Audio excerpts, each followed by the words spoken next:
A questão de hoje é a respeito da chamada prova emprestada. O que seria a prova emprestada? A prova emprestada é aquela prova produzida em um processo, as partes nesse processo já se manifestaram a respeito dela, e aí essa prova é retirada desse processo. Ela pode ser utilizada em outro processo? Sim.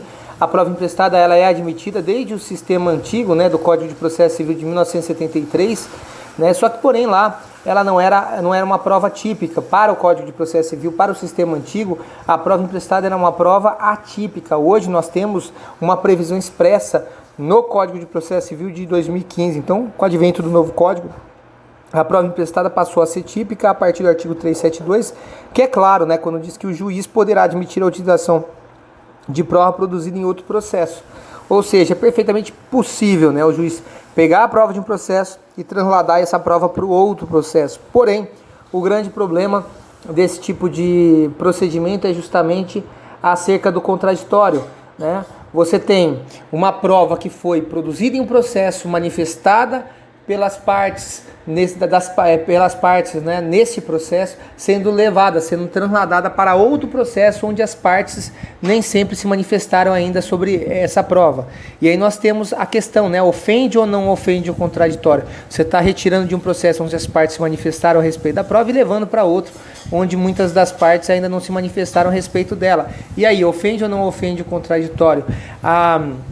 Lá no Código para o sistema penal, nós temos decisões, nós temos julgados, inclusive do próprio STF, a reclamação número 11.243, de relatoria do ministro Gilmar Mendes, de 2011, inclusive, que fala que se o contraditório não for exercido acerca da prova emprestada, ela seria uma prova ilícita. Aqui no processo civil, na sistemática do novo Código de Processo Civil, ela é possível, né? Porém, o juiz irá reduzir o valor da prova. Se você olhar a segunda parte do 372, do 372, a primeira parte diz que o juiz poderá sim admitir, né, a utilização da prova produzida em outro processo, ou seja, a prova emprestada ela é admitida sim.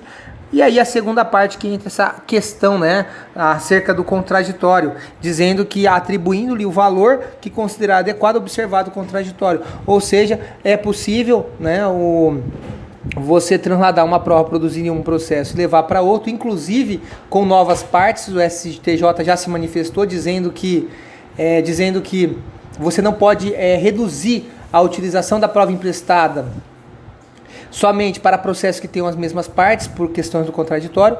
Você pode trazer sim, né, a prova já produzida em um processo para um outro processo com partes diferentes, desde que garanta o contraditório ou que o juiz valore, né, considere, atribua um valor menor, atribua um valor adequado para a prova que está sendo trasladada de outro processo, tá certo? Então, com relação à prova emprestada, é isso que nós temos.